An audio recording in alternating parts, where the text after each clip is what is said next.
Good evening, everyone. City Council regular agenda of June 26, 2023. Notice is hereby given that the City Council of the City of Lamarque, Texas will conduct a regular meeting on June 26, 2023, beginning at 6 p.m. in council chambers at 1109 B Bayou Road, Lamarque, Texas, as well as via video conference hosted through Zoom. In accordance with section 551.127B of the Texas Local Government Code, the presiding officer and a quorum of the Lamarque City Council intend to be and will physically be present at 1109 B Bayou Road, Lamarque, Texas. This location will be open to the public and the meeting will be broadcast at this location on Channel 16 and via YouTube. The council will meet for the purpose of considering the following agenda. The meeting has been called to order. Kiara, would you give us a roll call, please? Yes, sir. Councilmember District A, Present. Councilmember District B, Present. Councilmember District C.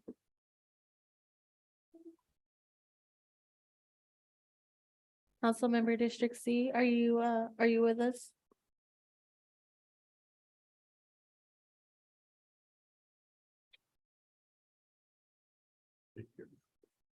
Was there a second? Is he muted? It's muted. Yeah, I think I'm muted. Okay. Ask him to Councilmember, unmute. Councilmember District C, can you please unmute yourself so we can record you as being present?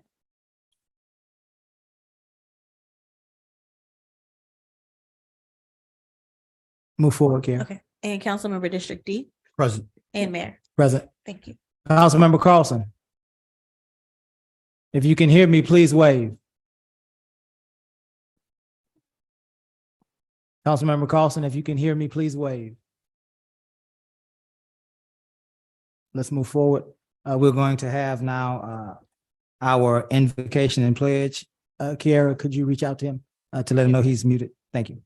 Let's move forward with our invocation and pledge. We have the pleasure this evening, of having the new pastor of Neighborhood Missionary Baptist Church, which is right down the street on Oleander Street here in Lamarque, Texas. And his name is Reverend Rashard Glover. Let's give a hand to our newest pastor here in this great city of Lamarque. Welcome, Pastor Glover. We're going to stand and allow you to lead us in invocation.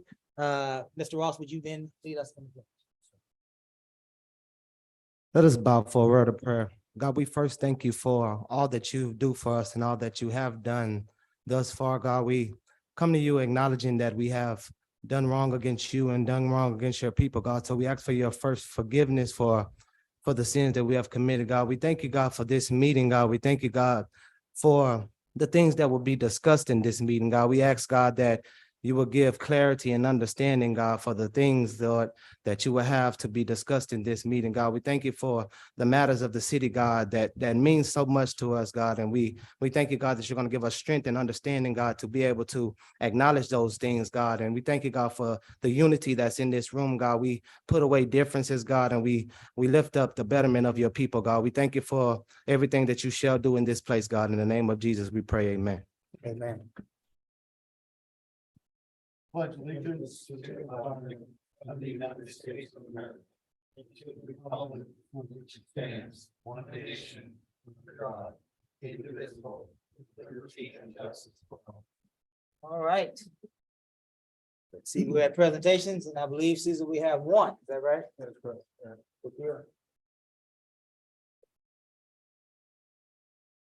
Well, let's see.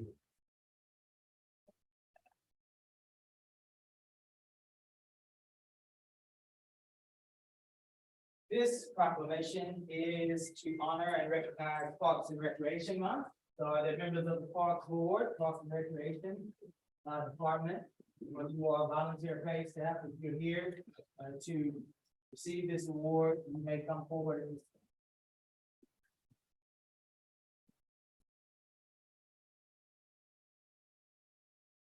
We are going to allow Mr. Mike Rothbach in representation of the Parks Board to introduce the Parks Board members attending here with us today, and Mr. Steve Garcia, who is our city manager, to introduce those staff personnel that are here with us today. We have Tommy Griffin, Parks Board Vice Chairman, and Howie, one of our newest members. We have Ian Shirley from Public Works, You're not supposed to be here. Okay. It's good that you know. Caesar. Absolutely. Carrying on right where Mr. Watt left off. So Shirley, we're having assistant for Park and Public Works. We have our assistant director, Ms. Amanda Hobble. From your left to me, that we have Will Robinson, who's our crew. Mr. Ashton Alden, my immediate right, and my immediate left, our Public Works Director, Will over the Wayne Park. Along with Ms. Amanda, Mr. Ringside. Very good. We're gonna present Roy with this proclamation because it's my understanding that Roy is now health department, and they have been making tremendous strides as far as mitigating hazards and keeping our park clean and equipped for our children. Is that correct? That is correct, Mayor. One thing that the current team has done with our current problem restructuring that we're doing. Mr. Roy has been appointed to lead the maintenance of our parks, along with his team, to try to get our parks in a better position. Very good. I'm grateful for his efforts. Thank you, sir. Office of the City Council for the City of Lamar proclamation, whereas Parks and Recreation is an integral part of communities throughout this country, including the City of Lamar, promoting health, wellness, improving the physical and mental health of people who live nearby, and whereas programming and education activities through Parks and Recreation, such as our school time programming, youth sports, and environmental education are critical to child development. And whereas Parks and Recreation increases communities' economic prosperity through increased property values, the attraction and retention of businesses, and crime reduction. Whereas Parks and Recreation are fundamental to the economic well-being of our community, providing adaptable infrastructure that makes our city resilient in the face of natural disasters and climate change, ensuring the ecological beauty of our community, while providing a place for children and adults to connect with nature and socialize outdoors. Whereas the U.S. House of Representatives has designated July as Parks and Recreation Month, and now be it resolved, the City of Lamar recognizes the benefits derived from the Parks and Recreation resources, and now therefore we, the mayor and city council, by virtue of the authority vested by the City of Lamar, Texas, do hereby proclaim the month of July as Parks and Recreation Month. And the City of Lamar can hereby urge everyone in the community to utilize the multitude of parks available within the city, and testimony whereof with is my hand and seal of the City of Lamar this 15th day of June 2023. Bill Mayor. Let's give our Parks and Recreation Department. I think you have another presentation that we'd like to share. This is a poster that will be calling it a nationwide recognition that comes out every single month to recognize some recognition for the National Recreation Park Association. That we've done now for our second year. We want to recognize this. This is the bond that holds all park recreation together in celebration of this month. This will be commemorated through sharing it with you in your area. And also, I just want to call Mayor, if I may. The efforts of our parks board, there are a lot of parks boards. So this is a very, very hard-working group, very dedicated group. So thank you guys for your continued support, to offer that to us for their resources, guidance, and support, and the hard work right here. You see no mention that.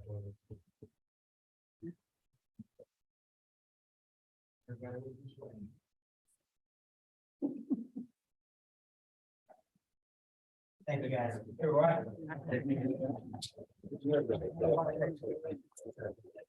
Yeah.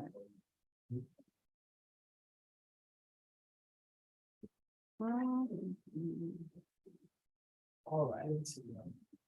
Where are we? Item 5, citizens participation, limited to 3 minutes per person. Comments from the public will be heard at this time. Any person with city-related business who is signed up may speak to council, limited to 3 minutes. If wishing to speak, give the mayor or the presiding officer your full legal name, your address, and item you wish to speak about. Compliance with the Texas Open Meetings Act. The city may not deliberate on comments. Personal attacks will not be allowed, and personnel matters should be addressed to the city manager during normal business hours. Press *6 to mute and unmute if you are participating by phone. Press the microphone icon in the lower portion of your screen if you are participating via the Zoom platform on smartphone, tablet, or computer. And if you are here in person, you may approach the podium to your right and to my left, and you will be heard. Carla, are there any persons online wishing to speak?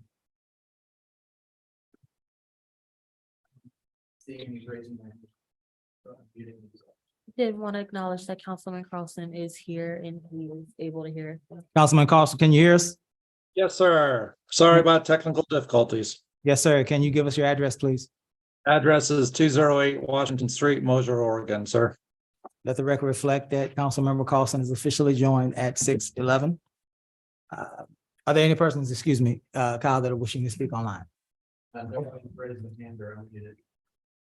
Let's proceed and we'll pick back up if we need to. First person is Lowry. Mr. Lowry, welcome. Please give your full name, your address for the record. Joseph Lowry, 2503 Cedar Drive, Lamarck, Texas. Mr. Compton.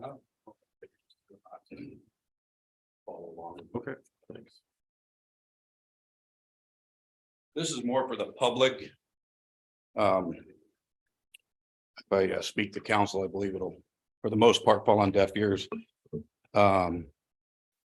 Carlson, can you see this? Can he see this? He's not here, so is there a camera? Mr. Carlson, is he able to see this? No, can't see it from Morgan. Okay, well, I'll continue. I'll get the Hubble telescope to see it for me. There you go, perfect. Thank you. I filed a open record request. And in doing so, I turned it into the PD and I turned it into the city hall.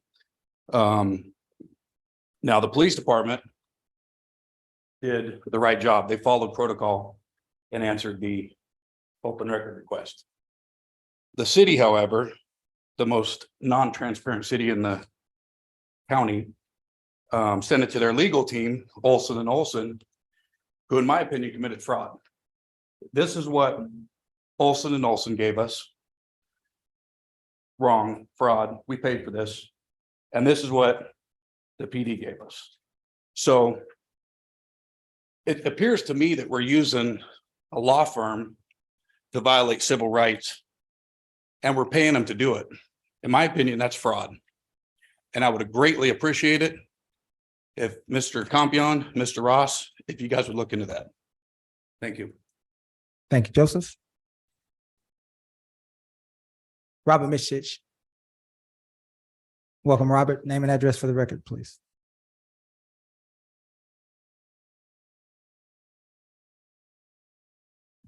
Robert Mitchich, 24 North Curlew, Lamarck. A few weeks ago, I turned in a request directly to each one of the council members and mayor and to Mr. Garcia. I also put that same request into an open records request. And I emailed it to each of council and I posted it on several social media sites.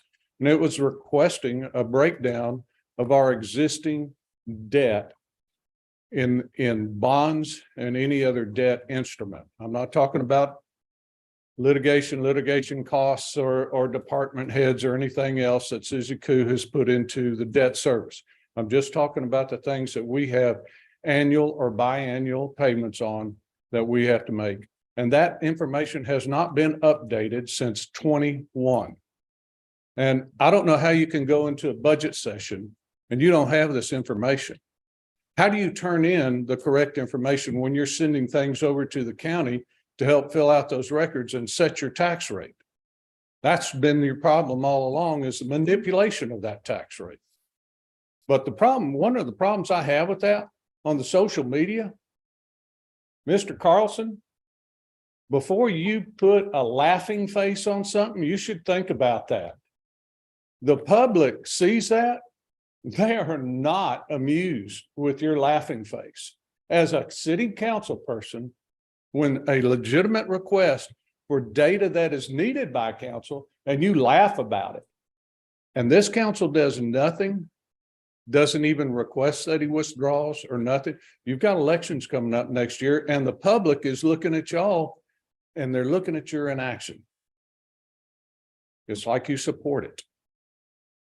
The other thing is, on open records, we got a contract here that Susie Koo signed for some accounting help by a young lady at $100 an hour. You can buy contracted accounting help for for $25 to $35 all day long. But yet she hires this person for $100 an hour. On this contract, there's no address, there's no phone number, nothing, just an email address. And Susie's Koo's signature on it along with hers, the lady in question. She's not a CPA, she's a CPM, certified public manager. She hadn't done this before, and she's being hired to reconcile these accounts. There's no secure transfer of the data listed in here, and there's nothing that prevents her from selling all of Lamarque's data. So what is she reconciling? What checkbooks? Is that what it is? Is it other debt services accounts? Is it utility billing accounts? She will have this service. You finished? Are you finished? You can finish your sentence.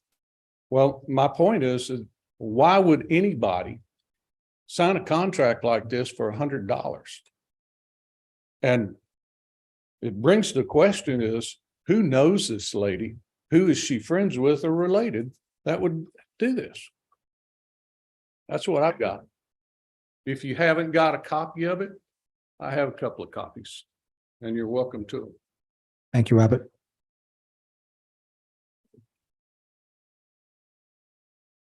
Mrs. Eve and Mr. John Brady. Welcome, Brady's. Name and address for the record, please. Thank you.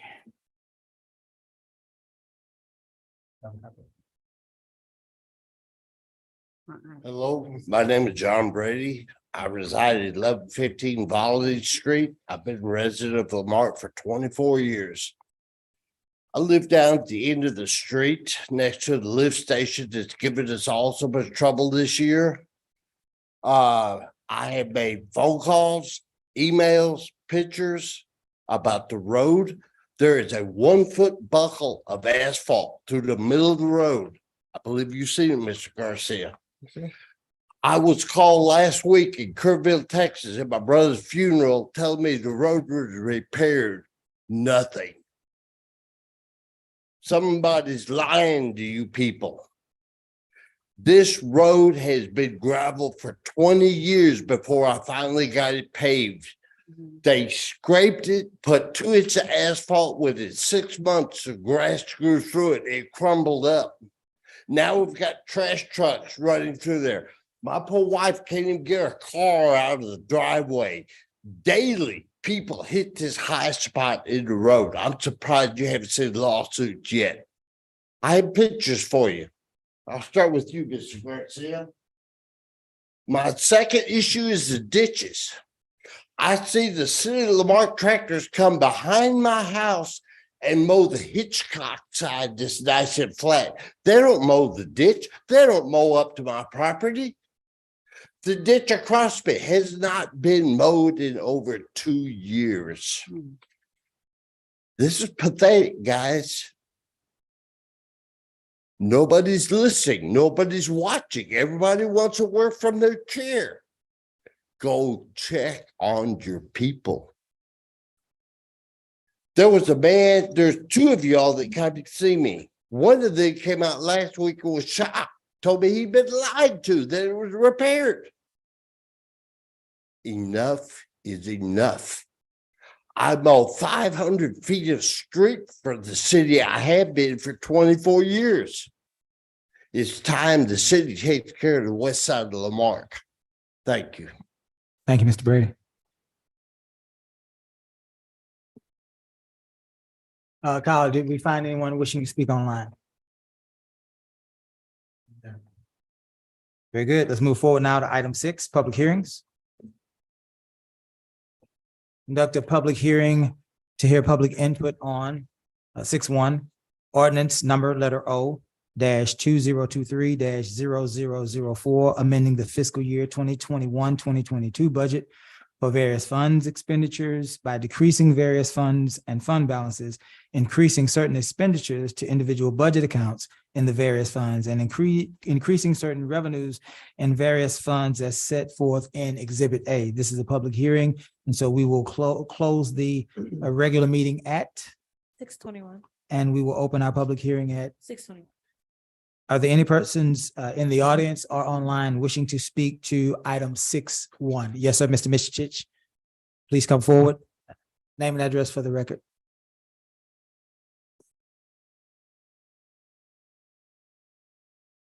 And Robert Mitchstich, 24 North Curlew.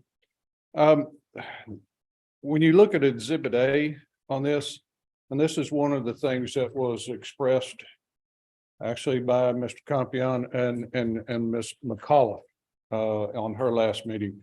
And it was about the accounting and the labeling. No one can really make heads or tails of things. Well, when you look at this, you've got 5 entries down there are $100,000 each. That's $500,000. And it's just transferring and it's just labeled professional services. Now, in your ordinance, that's attached to this. When you read it, it says everything that was over 25,000 was pre-approved during the year. You know, okay, well, maybe it is, but these seem that they're each in equal amounts. You've got 500,000 and just professional services. And when you look throughout the city's posting on check registers and different things, there are so many things that are being lumped into professional services. From Gus's legal fees to investigations. What are they? I mean, how do we do this? Cameras on council people's homes, and monitors. Is that professional services? There's so many things that are being put under there. And were all of these, were they under 25,000? If they're under 25,000, then Mr. Garcia can approve it. But then you store them all up and then pass them along to you guys. And the public doesn't know what they are. And it's just not that. You've got a transfer out from ARPA, from general fund to the utility fund.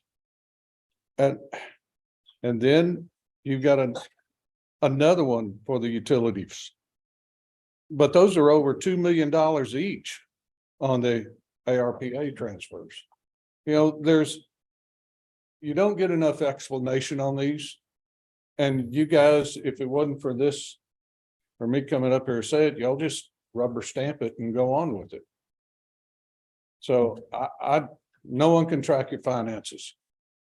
And I'm pretty good at it, but I'm going to tell you, it is way difficult.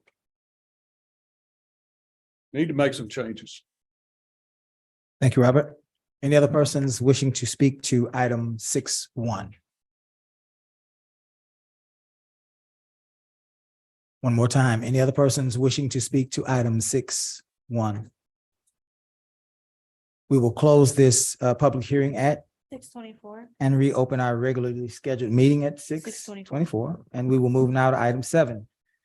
Discussion possible action regarding approving 7.1 ordinance number letter O dash 2023-0004, amending the fiscal year 2021-2022 budget for various funds expenditures by decreasing various fund balances, increasing certain expenditures to individual budget accounts in various funds, and increasing certain revenues in various funds as set forth in Exhibit A.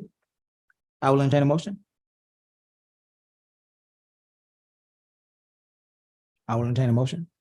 So moved. Is there a second?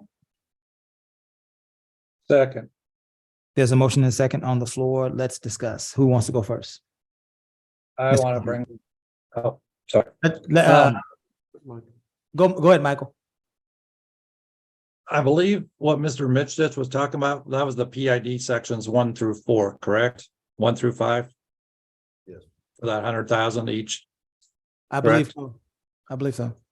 Okay, because if you look off to the right, it says reasons or developer payments. So that should cover that justification.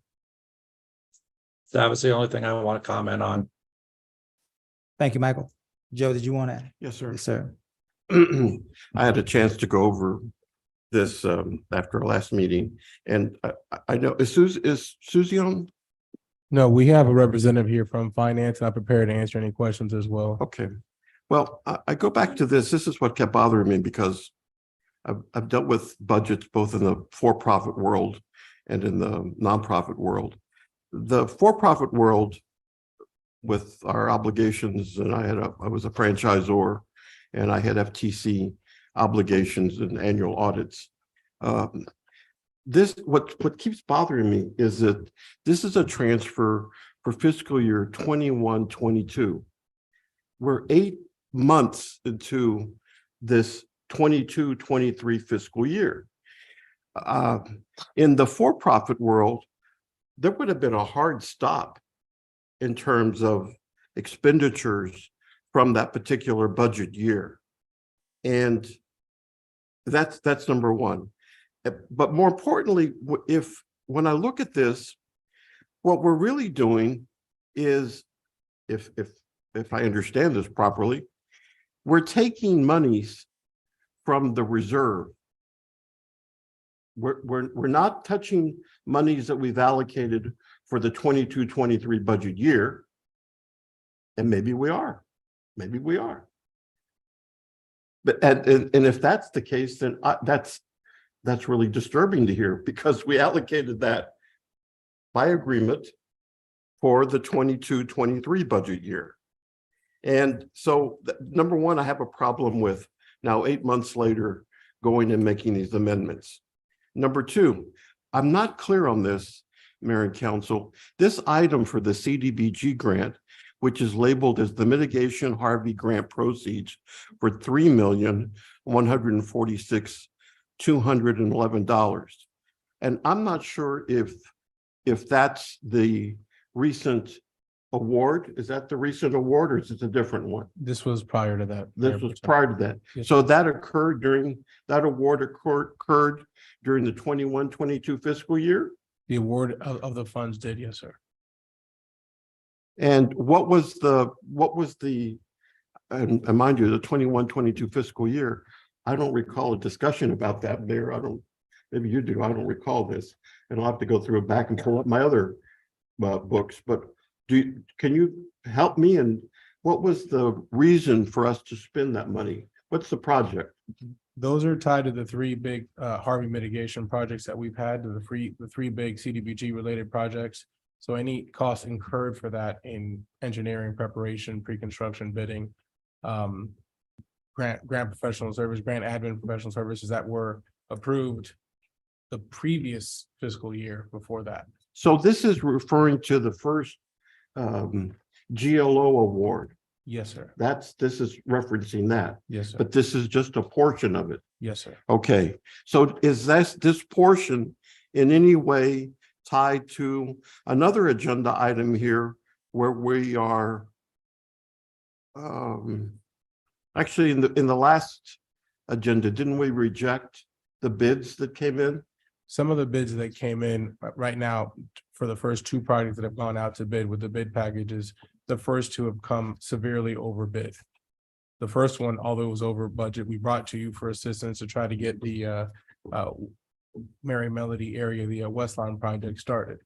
Council approved to cover the difference, so we maintained the lowest bid that came in at that time. Mhm. The second one was gravely above that we don't have the funding available for, which is why we asked for a rejection, so we can bring that back out to bid in a modified project scope.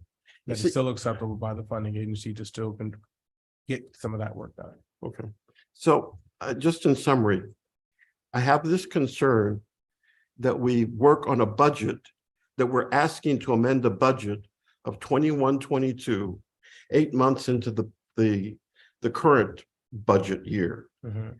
And when does this stop? And June in my 30th world, June 30th. there should have been a hard stop, and Ms. Yancey can relate to this in closing out a grant, for example, too. There's a hard stop on this. And I recall Ms. Coe's explanation that we had other items that had yet been billed, right? But also in my for-profit side, you go ahead and encumber your accounts to say this amount is still pending. And so we know we've already dealt with the budget year and it's past us, and you go ahead and make your adjustments. But like I said, I'm really, I don't know if this is normal or what, but as I started reviewing this and looking over this and talking to some other friends that are involved in this, I looked at other cities and I didn't see any other cities as well with this process. That's what really also concerned me. So, But it Um, look, I'm sorry, Joe. Are you yeah, finished? so that's why Yeah. I'm having some difficulty here on this. Sure. Kim, did you want to? Yeah, I think the issue is that it's not very plain. And though there are some monies that are in and there's some that's not. And so though we've been awarded, we know that, as Joe has said, my experience is with HGAC, nonprofit and for-profit, all the money is it's not there yet. So that's why you're asking for an amendment, which I am very accustomed to having to come back for-profit and staffing and nonprofit for our church for budget amendments. Very clear with that. That's why I don't have a problem with this. However, I think what Joe is saying, it needs to be clarified. So we'll know what we're still waiting on, what's in the bank, and what hasn't been delivered yet, because we're dealing with the government, a lot of red tape. You get some here, you get to, even though we got $4 million. The question is, do we have all of it now, or will we get it in compartments? And that's what, and now, Joe, I'm not speaking for you, but I think it's not clear. We just need some clarity. I mean, I want you to respond. And also there seems to be some sort of opportunity to distinguish between nonprofit, for-profit, and governmental. Yeah. There may be some processes that we need to be aware of in the governmental process so that we can kind of understand what's happening here. But I want you to respond, Caesar, to the questions that are brought before. And if you need help from staff, then you may call them up at this time.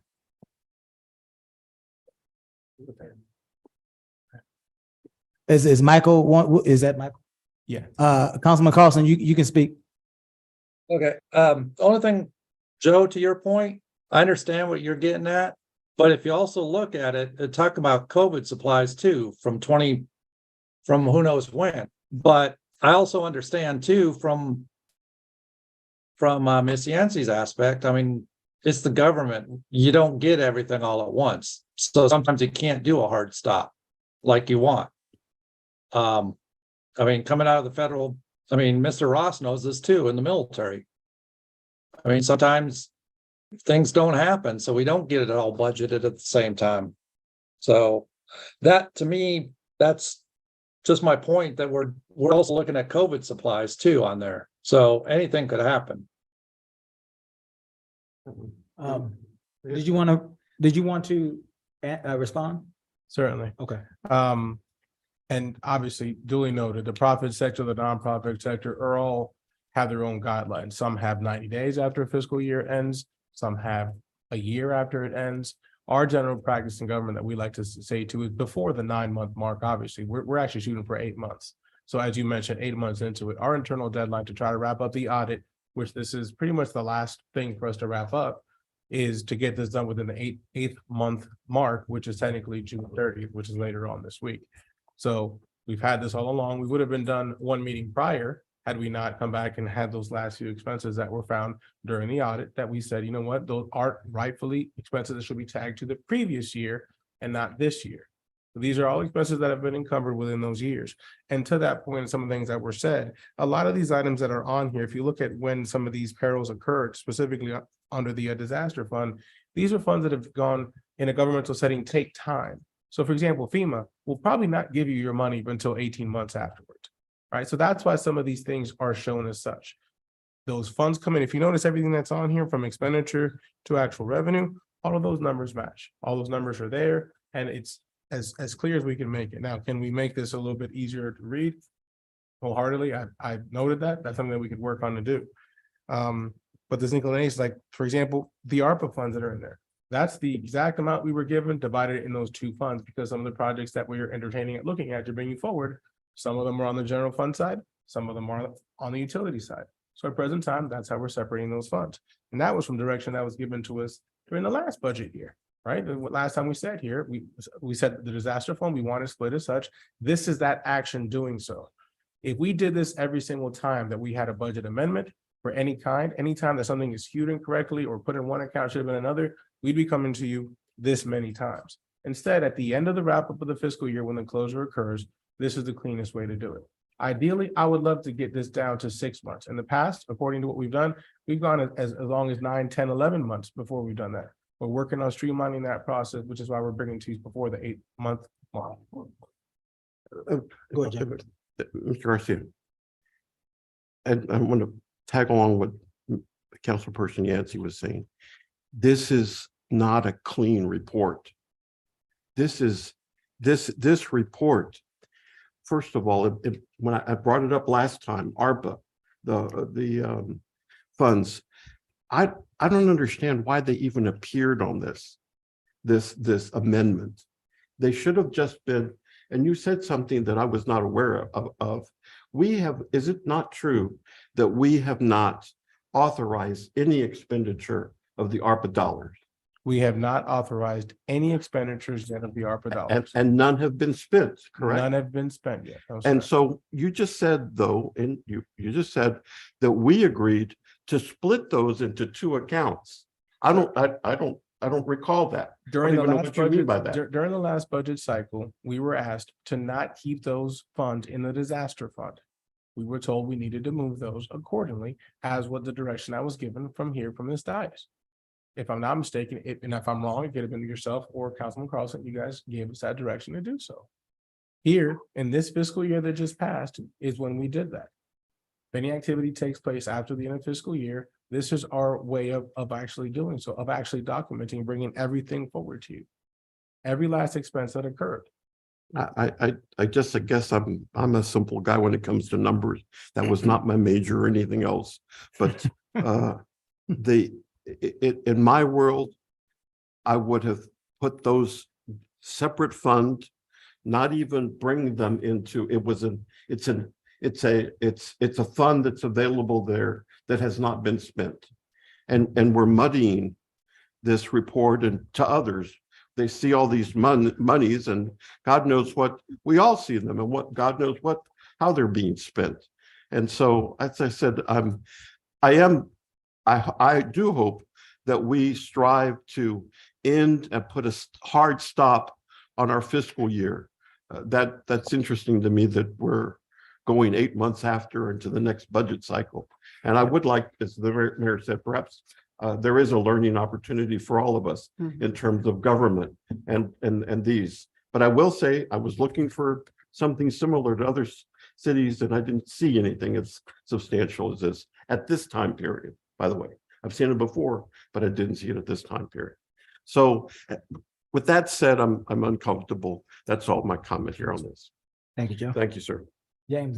I know personally from multiple submarines, whether we were doing new construction or large commands such as weapons facilities, that there was a point in time where we had to ask for some more money to reconcile our budgets like this and show a transfer of funds. I will agree with the city manager that 8 months is better than some places, but the smaller the organization, the easier it is to make those funds right. Maybe 8 months is good for us. I would rather see a 6-month time frame. Combined cruise submarine, we were down to 3 at one point before we split crews. So the shorter the time frame, the better it looks on us. So if we could try to work on that, and I get let's try to break it down more so we all can see what the line items are. Because this is before my time and I can't tell you what developer payment is. Any further discussion? I just made a note of that comment about the general and utilities for the ARPA funds, because the last I remember, we were determining a survey on where the money would go. So I don't have the wherewithal to tell you where to put the money, because that's not my wheelhouse.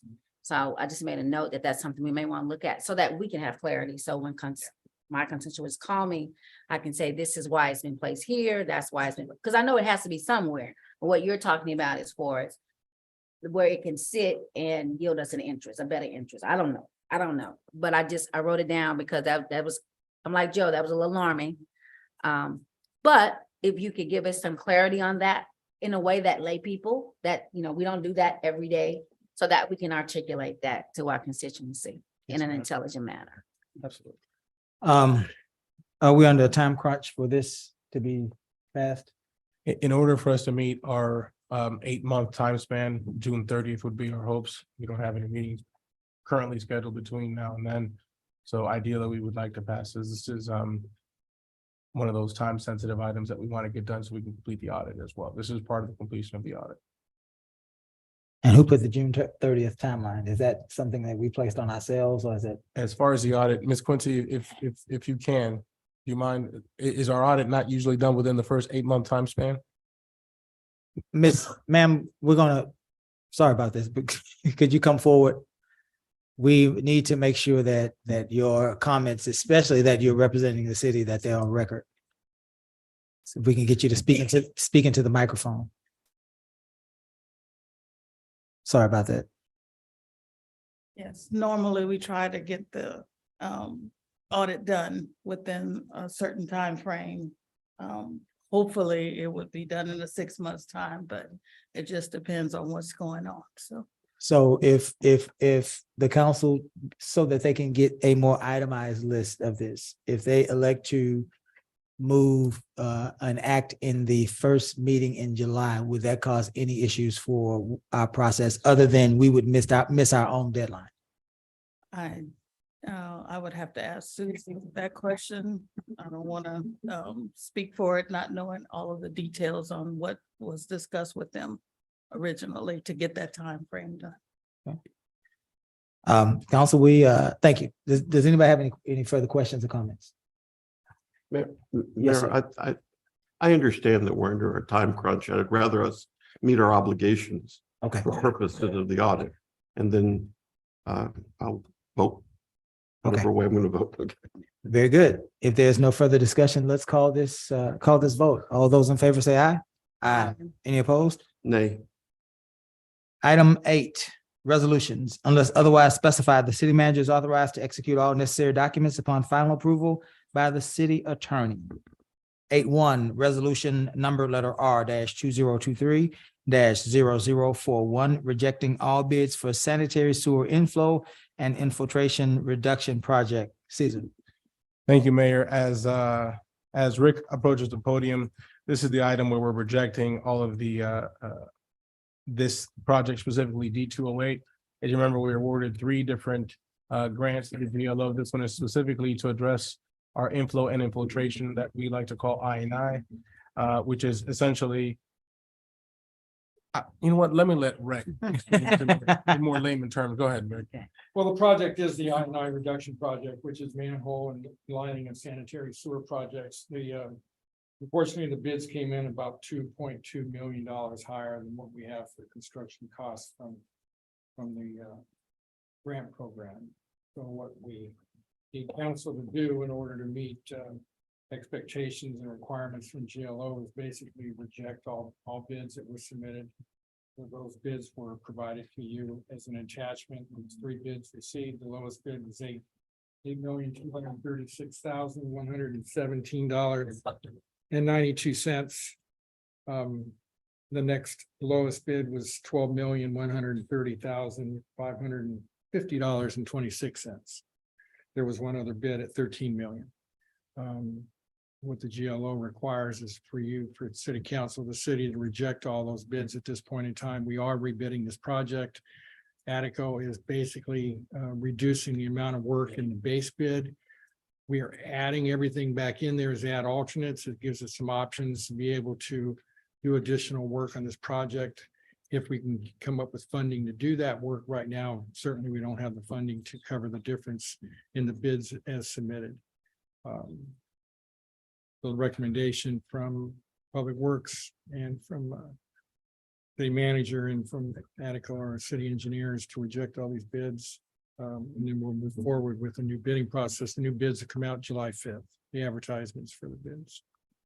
Thank you, Rick. Yes, sir. For clarification, we understand that you're saying the recommendation from the city manager's office, from Public Works, and from, I believe City engineer, Attico. is to reject, but I also thought I heard you say that GLO is. They require us to reject all. So so the GLO is requiring Yes, us to take this action to Yes, sir. reject. Okay. Yes, sir. Mayor. Yes, sir. If I may also, so essentially in order to rebid, we need to first reject the first round of bids. Okay. And just for a point of clarity, so we can understand, you know, a little bit like what Rick was trying to say. If before we were doing, for the sake of conversation, 1,000 manholes. And because it was 1,000, the bid came up, as Rick mentioned, $2.2 million over was the lowest one. What we're doing now is reducing the scope, for example, and this is not the exact number, but to about 800 and putting the other 200 that we still want to do as added alternates, so we can still at least focus on getting the bulk of the work done underneath that actual funding amount. So if for any reason that makes sense, we're still bidding out those other 200 as an added alternate. So if funds are allowable, if we do meet that threshold of the actual bids that come in, that we're able to do so. Very good. Any questions for Caesar or Rick? Yeah. Go ahead, Mr. Ross. No, yes, if it makes sense, and yeah, it makes. Oh, okay, okay. Any go ahead, Jim. Rick, city manager, I read in here that we have no guarantee that we're gonna get any bids at the level that we need. So the risk is we may have bids that come back at a higher price, correct? That would be correct, sir. And at that point, it will be up to GLO. If that should happen, and once again, it'll be back in GLO's court to reject, to ask us to reject? Or what? Are we gonna go back to reduce the amount of work that's being Attico's done? Or confident that the new bid is the base bid on the new bid will be low enough to meet the $6 million threshold that we're working against. okay, Because they're doing less work. They want to do less. Yes, work. ma'am. I mean, admittedly, and some of that is the amount of work that we're doing in the manholes. They're relooking at some of the manholes. They originally, when this project got put together, need to say I wasn't here, but anyway, the idea was to do all 700 and I want to say 768 manholes, say 700 manholes, right? Some of the manholes actually don't require as much work as others. So the base bid was actually put out based on some assumptions that this work was going to be needed at all the manholes. We've redefined some of that work, knowing that some of the manholes are certainly not as in bad condition, especially ones that are in subdivisions and such. So that's where the numbers, those manholes basically can be taken out of the scope. They're basically brand new manholes. So a lot of that scope of that work is being looked at a little sharper, I guess, and with more clarity so that we can get a bid and get in and fix a lot of the manholes that are the problems. Once again, what we're trying to do is reduce I&I into our system. So there's certain structural things in sanitary sewer manholes which are more susceptible to rainwater getting into our system. And where those manholes are located. We have a lot of manholes that are in stormwater ditch lines. Those are critical manholes for us to get fixed versus a manhole that may be sitting in a street environment that doesn't have the susceptibility of rainwater flow. So those manholes can actually be put aside, not saying that they don't eventually need to be worked on, but they're not probably as critical as the ones that are sitting in a stormwater ditch line that's certainly getting rainwater flow into it. So that's some of the issues are being clarified better. Thank you, Rick. Any further questions? Okay, well, we'll entertain a motion to reject all bids for sanitary sewer inflow and infiltration reduction project. so moved. There's a motion and a second. Is there any further discussion? Hearing none, we'll call for the vote. All those in favor? Aye. Any opposed? 9, city manager report. A submitted report to update council and community on the standard operations of the city. Report can be acknowledged as a whole or discussed at the pleasure of the council. Mr. Garcia. Certainly, as a continued effort to keep cleaning our things up here that we have as far as storage. You have a short list of a few items on there that are listed for auction items with some older laptops and or computers that we are looking to put on the action list. We're sharing this for information, barring no questions, we'll move forward on those things. Also, Mayor, if I can, on an item that was brought at the last meeting, if I could mention the battery situation of the actual development. At the time of completion of this agenda, we still did not have that information. So we were limited by the time that we could put on the agenda, but we do hope to bring that back at the next juncture on the July 10th meeting. And just to refresh our memory, that's the company that's looking to have a battery storage facility on the west side of our city. Yes, sir. That would be on 1764, closer to the current Texas to Mexico plant. Thank you, sir. Any questions for Mr. Garcia on the city manager's report? Hearing none, we'll move to item 10, new business. There is none. There is 10-1, items presented to council for discussion and possible action. 10-1, items for the good of the order.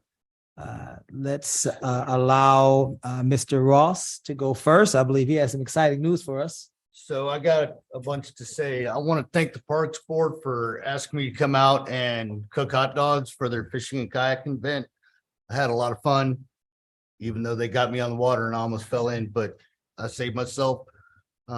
Second, the VFW raised over $6,500 on Saturday. So got to give a special thanks to Six Brother Concrete Pumping, because I was asked not to name names by the person that owns the company, but I'm gonna at least shout his company out.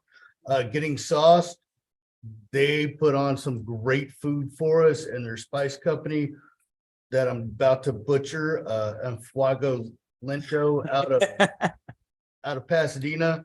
Mr. Osteen for keeping us on task every time we had a meeting. The Marque PD, the fire department, Galveston County Sheriff's Office for coming out and doing everything. DJ Char for keeping us entertained. On the Way Plumbing for the On the Way Plumbing, Electrical, and AC for the snow cones. That was amazing. Chris and TJ Hinton and FedEx and Bull 103 for the cards for the troops and the coloring pages. And Della Meredith chainsaw carving. If y'all have not seen the pictures of this chainsaw carving she did for us that we auctioned off, it by itself raised $2,000. Wow. Was amazing. Can't thank her enough for coming out and putting that on. And don't forget July 1 this weekend, we're having the Liberty and Life event at Mac McGaffey Highland Bayou Park. Yes. So. Very good. Thank you, James. Michael, Yes, sir. you want to go next? Have nothing, sir. Thank you, sir. Ms. Yancey? Just want to take precautions for the heat wave that's happening. Check on your neighbors. Let's help one another with water and things of that nature. I think the next 3 days is going to be very critical for our area, and basically check up on our elderly. So glad that the event went well this past Saturday. I'm a history kind of girl, so I love when we recognize our troops. This weekend, I had to visit one of our great community deacons, Deacon Donald Brooks, that passed, long time community deacon here in the city of Marque since 1981, actually. So we were there with his family. So just want to encourage everyone, mayor and council, to check on your constituency, and let's keep everyone safe through this heat wave. That's all I have. Thank you, ma'am. Mayor Pro Tem. Yes, sir. Number one, just a quick reminder, because I have received some calls during the celebrations that we all have for July the 4th. Watch out for fireworks. We have an ordinance in the city that you do not pop fireworks. I know that's difficult for us. That's difficult when we have children who want fireworks. But some of the calls I've received are concerned with our pets, especially as pets have grown closer to us, that the popping of fireworks causes them great distress. And once again, it's not permitted under our ordinances. So I urge restraint in that regard. If you have to, I don't know, it's also a drought, so it's dangerous to pop the fireworks and perhaps cause fires. Number two, I know we're in the midst of this heat wave. FYI, those of you who perhaps have a need and are in the area, today I worked with the city of Hitchcock to open up a cooling center over at the Hitchcock, the old Hitchcock High School gymnasium. That's going to be open in the afternoon. I'm sure they welcome anybody that has a need, but Red Cross has been there, That's gonna be being where, supportive. Gino? Sorry? That's gonna be where, the cooling center? That's at the old Hitchcock High School. I can only tell you because I just know how to drive. I'm Okay. gonna be like a folk from Louisiana. Take down that corner over there. All But right. it's right there where the old is it HEB? What was this, the grocery store that was there? On the food right across, past the light, and right there is where the old high school gymnasium is at. Okay. And then my last comment is I've had to deal with a family health emergency and having to go back and forth to Houston. And I would just want to say I'm grateful to all of us in our community, period. After having 2 flat tires in the city, that just cost me, a good amount of money to get 2 new tires, and dealing with the craziest drivers, dealing with potholes that are in comparison to the ones on Volney, which I hope we're going to address, Mr. City Manager, right? Miss Brady deserves to have a car that get in and out of her driveway. But I'm grateful to live in this community, very much so. It is one where I know I can sleep well at night, have the security of a great police department and a fire department should that need arise as well, and some of the best neighbors that we have as well too. And not to mention some good council persons that I serve with too. So I appreciate that. Thank you. That's all, Mayor. Thank you, Joe. Certainly we wanted to emphasize the Life and Liberty Festival, the inaugural festival this year for our city as we celebrate Independence Day. This Saturday, all day, we will have food and games and music and even fireworks as well. Is that right?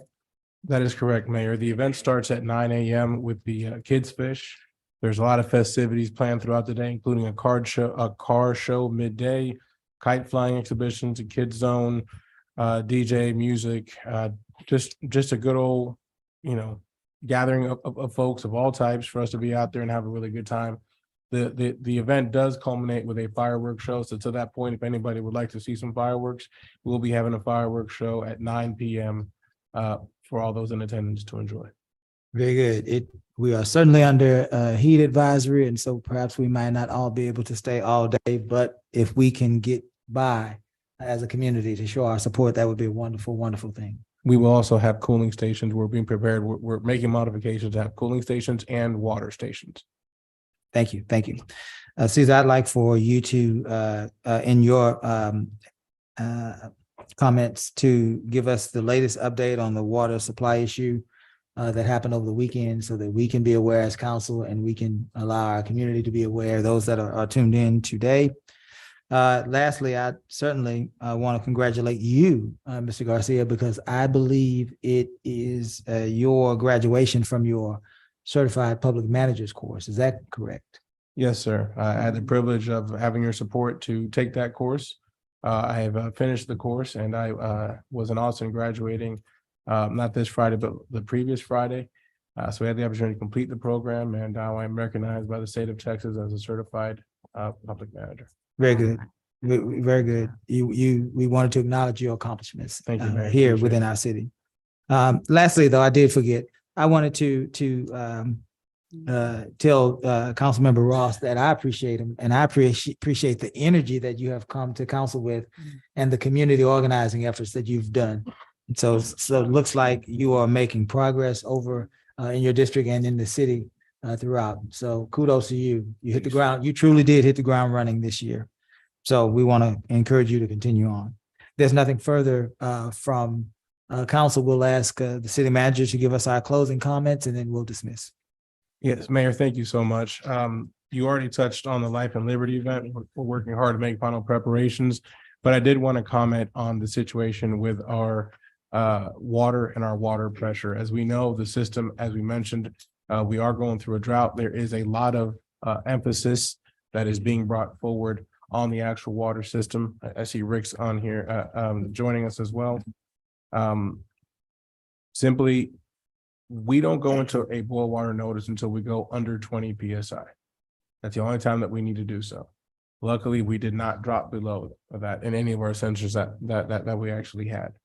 We did have 2 locations which had some issues. Did you want to comment on the issues from the We were weekend? low. I mean, pressures were pushing 30, 35 PSI. They were low. They would make me nervous. But by regulations, TCQ regulations, we need to issue a boil water order if the pressures drop under 20 PSI.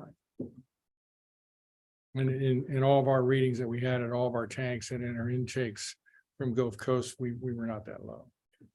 Unfortunately, what happens in some areas, especially in some of the areas on the east side, if they're on those 2-inch water lines, the pressure on those 2-inch water lines are already low. For somebody that lives in a house that's being fed from a small diameter pipe, even though our pressures may be 30, 35, 40 PSI, they're used to more 50 PSI. We normally maintain 50 in our system. That's really the maximum we can obtain in our system. The flat out maximum is like 55 PSI. And that's low for a city, and that's based on the height of our storage tanks. We cannot put more water. If we run any more higher pressure, we're basically overflowing our tanks. So we work within a very small window. If we have any type of a pressure drop, normally 15 PSI pressure drop in a city is not critical. Here, we drop from 50 PSI. If we drop 15 PSI, we're at 35. Yeah. That's pretty low. Very good. Does that complete your update? It does, only with one minor caveat to that is if we remember the voyage that we started that we're going to solidify once we come with our finalized Vision 2050 plan, when it came to infrastructure, our focus has been on the water side to focus on 3 things. We want to address our water quality. We want to address our water loss, which we continue to attack, and then the water pressure. Those are the 3 most vital things that we've gotten from feedback from residents as well as from direction from council to address. We have made some strides with, these leaks and, addressing some of the water loss. We noticed that we are purchasing, that the numbers of difference is steadily declining. However, we still need more emphasis on the infrastructure side. The recent award that we received last week for the MITMOD funds to take care of the area that Rick mentioned, overlooking Area D, will help to address some of that stuff. Some of the groundbreakings that we've done recently, both on Texas Ave, and then also the one that's coming up soon on Main Street, will address some of that water delivery to try to help those. So as we continue to strive this, we've got a very big project that we're just biting off as much as we can. We hope to not have situations like this. Nobody wants that. I spent a large part of the weekend addressing concerns from council, from residents, business owners. We understand it's a very troublesome thing. We take a lot of pride in providing that service. You had staff that was out there 24 hours monitoring the system because we didn't want it to drop anymore. Do you want to say anything? No, we did, sir. Yeah, I mean, we unfortunately, we've got some mechanical issues right now, a valve problem and a pumping problem at 1764 pump station, which delivers water to the west side of town. That pump station's been there for many years. It's very critical for operations. Unfortunately, it's been a devil of an operation, really. So we've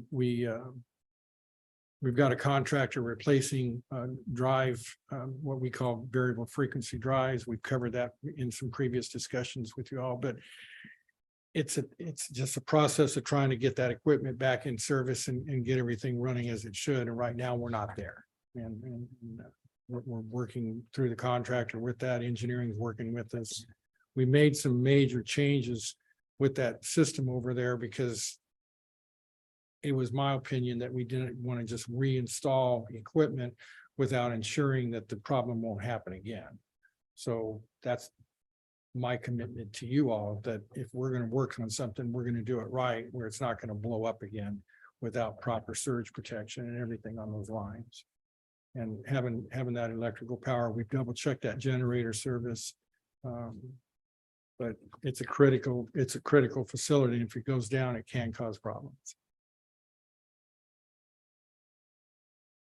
We definitely cannot respond to you or ask you any questions because this is items of the good of the order. And so we're just allowing Caesar to give his report. Caesar, do you have an update for the issue on Volney? The one mentioned by the resident Yes. earlier, absolutely. Through last week, we did have the discussion that we are trying to get some contractors out there to get that fixed. In the meantime, if the very least that we're gonna do is see what projects we can do in-house to make that more manageable. There is some damage to that side of the street. I've had many conversations with Mr. Brady in the past, none as recent. But both from the street side, from Rick's side, from all his staff side, we're doing whatever we can to get that done sooner rather than later. We understand that it's bad. We've got a lot of streets that are buckling right now, a lot of streets that are buckling. And as far as Because of hate. Yeah, we can't. I know. it's Just let him tied, finish. it's tied to a lot of environmental factors. I guess, well, I'll leave it at that. But we are cognizant of this street is one of the worst. We moved forward on 14 streets recently, and the truth is we probably could have done 40 streets worth of work. We're cognizant there's a lot of streets that we need to address and do it the right way, because as Mr. Brady mentioned, it was done before and it probably wasn't done the way that it should have been. We thank you for your continued support. Hopefully during budget season, we can do some more of these permanent repairs. Thank you, sir. Anything else? No, sir, not at this time. Very Thank you good. all for your continued support. It's been a rough couple weeks, but we're fighting through. We wanted to give you a chance to address some issues, and certainly you did. So thank you for that. Item 11, thank you, Rick. Item 11, executive session. We do not have an executive session tonight. Is that right, Gus? That's correct, Mayor. And let's move now to item 12, actions taken from executive session. We don't have any items to act upon because there was no executive session. Item 13, I'll entertain a motion to adjourn. So Is moved. there a second? Second. All in favor, say aye. Aye. And adjourn.